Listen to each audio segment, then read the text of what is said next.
ang Diyos sa ila kabuhi. Amen. Yes. That's why dali sa 35, magpangamuyo ka mo. Ano nga pangamuyo ni kuno? Oh, hinataduan kita dire, it is a command, magpangamuyo ka mo. Hindi lang ni sa mga tao sa Israel noon, kundi sa tanan nga apon subong kita anak sang Dios. Magpangamuyo ka mo. Ano nga klase pangamuyo? Oh, araw sa pundira. Luwasa kami, O Diyos, nga amon manluluwas.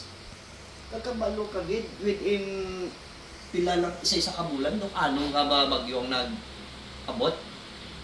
Kita nyo naman sa media or sa Facebook na nga ngila nga mga bubong bisan na dako nga balay gakadabot na galutaw na sa tubig.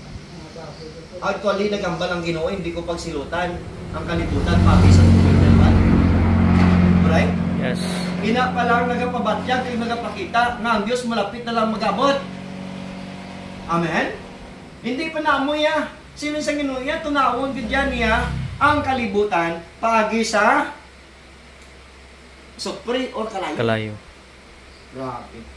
Why ka na giniyap na guwan? Subong niya kung mayo ang barko mo, bisan nung pakadako sang baha, malutaw mo. Kita man sa barko, daguro daw pila kabalay guro na. Hindi na, bisan kung sa tubig lang, damo-damo pa dyan po nga mawikid na maluwas na. Pero kung kalayo, nasopre. Why gid? That's why, ang Ginoo nagambal, luwasa kami. Din ka mo luwason.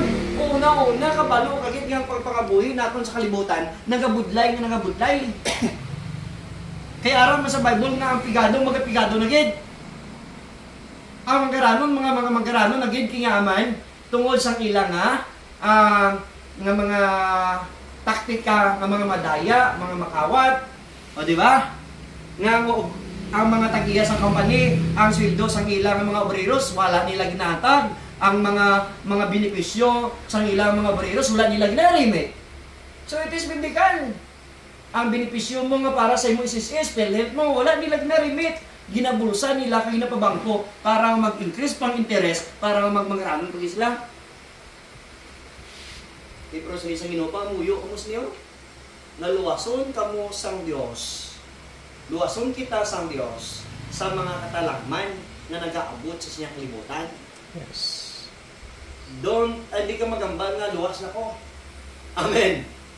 Hindi ka magambal nga luwas na ko. Ya kay gasimba mo kada Domingo. Ang pamangkot, other day of your life, kamusta? Amen. Yes. That's why the Bible says very clear, don't give place to the devil. Hindi pagtagai bulot ang kaaway sa imo kabuhi.